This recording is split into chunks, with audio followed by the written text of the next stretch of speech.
Number 1, they've been in business for almost 10 years now. Number 2, made in America, specifically up in the Pacific Northwest.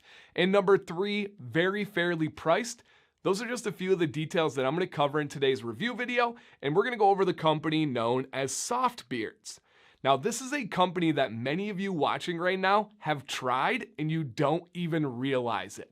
What do I mean by that? Well, like I said, they've been in business coming up on 10 years now, putting them as one of the very first beard product companies in the United States of America. The first one on record for an LLC that we have is in 2011. They were shortly after that in those early years, especially when we look at like the more recent boom of competition, which I love. It's great for consumers, great for companies.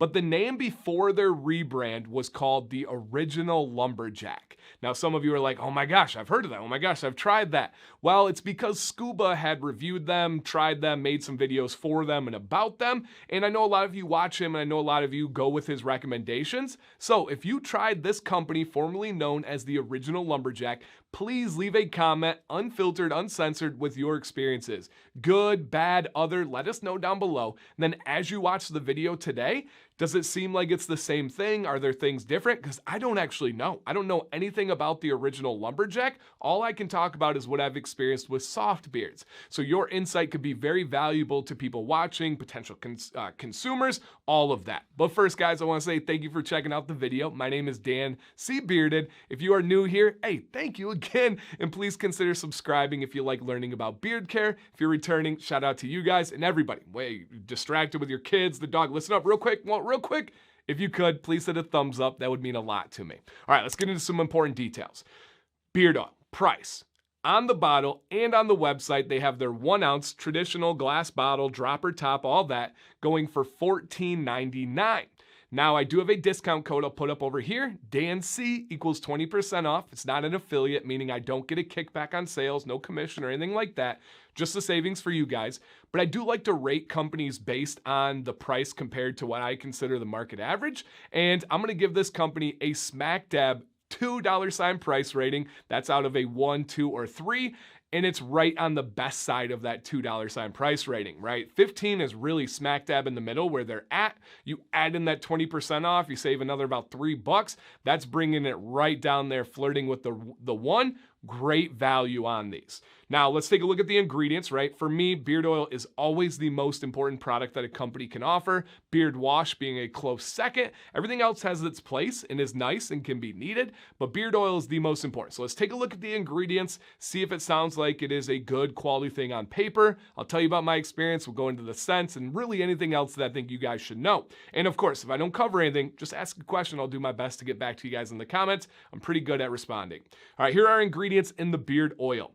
Castor oil, sunflower oil, almond oil, vitamin E, aloe, jojoba, and essential oils.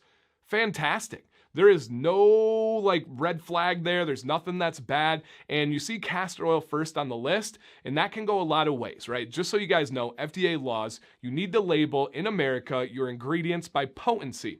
However, if they have equal ratios, right, let's say there's 4 ingredients and they're all 25, 25, 25, 25, you can list them in any order you'd like because that's the same order. How can you put like a tie on there? So you don't really know just by looking on paper if something's more potent than the others. Just something to keep in mind there. The viscosity of this oil is a medium to medium thick. If I had to put it on a 1 to 10 scale, I would say that it's right in the 7.5. It's not the thickest thing I've ever tried. It's not a smack dab medium either, but I know some of you see castor oil first and you're like, ooh, that's gonna be real thick. That's good for me. That's not good for me. It's a medium thick viscosity. Let me see if I can show you to the best of my ability here. And I do have it in beard today. And as you guys can tell, I do have a fantastic beard day going on. My beard is digging this oil here. So I really like it. My beard styles well. It does have some body to it. It's not the thinnest thing in the world. But for me, it's doing really well. We're in Michigan. It's the spring. But today, I think our high was like 42 degrees. So it's not hot. It's not humid, any of that stuff yet. So the oil worked really, really well for me. 2 thumbs up when it comes to feeling beard. Now, they do have another product that's out there that is called their beard grease. This essentially is beard balm. That's really all it is there. I actually like the name beard balm way better than beard grease. I think that leaves people thinking their beard's going to be greasy. I'm just not a fan of that advertising. I would love for them to kind of look at that, consider that. The other kind of helpful tip I would love to give to this company is their website is very clicky, right? It's very clunky. It's not the easiest to navigate or to get to what you want. I would say please take a look at that website. That leaves a big first impression. I do think they have some room for growth there. And I know since they've been in business for so long, they can really hopefully think about that, put some things in action, and make some nice improvements that when you get that first time customer in there, you're going to leave them walking away like, oh man, this is legit. This is for real, rather than being just a little bit clicky or a little bit clunky. And that's just my opinion. That's just my experience there. So let's go over this grease here. I wore the oil, each of these ones, at least 4 times each. I used the beard grease twice. I am not a beard balm fan, but what I did was once I used it straight up like a normal beard balm. I used it for styling. Then the other time I mixed it. I got some out in my hand. I added a couple of drops of oil, mixed it together, and used it as a butter. That wasn't the greatest because this is a pretty firm balm. It's not one of those soft, like extremely nourishing balms. This is a styling balm, which I believe balms should be. If it's soft, if it's nourishing, that should be a butter, but that's a whole different video we can get into. So for me, their beard grease makes for a really nice firm beard balm, and they do have 2 ingredients in here that would lead you to believe that, right? The first one is the shea balm, aka shea butter ingredient, and then followed by soy wax, which we don't see a lot, and beeswax. Interesting, right? You have butter, wax by your first 3 ingredients. You can already probably tell that that's going to be more on the firm side of hold. So if you're looking for a good firm hold, I would recommend this. Just doesn't fit my preferences. All right, all I have here, guys, are just 2 scents that we're going to review today. That's all I have from this company. It was all I could find on their website as well, even though they had a section where they listed different essential oils that they would use. One of those was tea tree. I got really excited. I was like, ooh, I love tea tree, but they don't have a scent currently that's dedicated to tea tree. It must be something that they've either taken down or they're working on in the future. That one seems like it would be right up my alley. Okay, so let's go over these 2. We have the whiskey tobacco and the black tie. I'm going to go with the black tie first because I like that one more. So the black tie is a pretty much straight up traditional cologne, which the name would lend yourself to believe.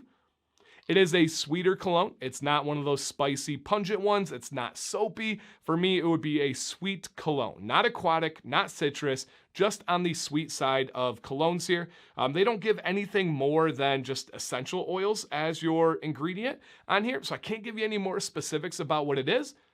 But I would say if you like sweet, kind of everyday colognes, this would be a good option for you. I like it. Do I love it? Am I obsessed with it? Am I craving it? No. I just like it. I like the feel of the oil much better than I do the scent. Now, if you guys know this channel, for the next one, whiskey tobacco, 2 of my least favorite scents are whiskey, and then tobacco is hit or miss with me. I don't know if I've ever found a whiskey scent that I really like. It's just not my thing. And this is a whiskey and then some tobacco in the background. It does smell like whiskey. I do not like this one. I wore this one a few times. I mixed it. I even mixed it with like some unscented beard butter to try and see if I could mute it. I'm just not a fan of this one at all. But I do know there are many of you that love whiskey, that love tobacco. You love your beard smelling like it. It's a manly, kind of strong scent. This could be right up your alley. If I had to pick out of the 2 of them, it would absolutely be black tie here. But I would love to see a tea tree. I would love to see a citrus. I would love to see some more that kind of fit into my wheelhouse, and I know many of your guys' wheelhouses out there as well. Okay, so we got the scents, we got the feel and beard, we got the ingredients, we got some information on the company. Well, I don't really have much more than that on these guys. I'm excited to see where they're going. It sounds like that rebrand is going well. Again, all I could find was 2 cents, so I have to have a feeling that they've got some stuff in their pocket or up their sleeve that they're going to be coming out with in the future. To wrap this up, you guys, do you have any questions about this company, about the rebrand? If you've had some experiences, please, those are like unbelievably valuable, so you guys don't just hear it from me. You hear it from other consumers that are out there that can give their feedback and experience. And then, hey, what comments do you have? What's going on in your life? You wondered anything about beards? Don't feel like it has to be a comment specifically about this company. If you need some advice on some kind of styling technique or something's going on with your beard, drop it down below. I'd be happy to get back to you guys. So thank you for watching today. Didn't see bearded, stay bearded, and stay positive.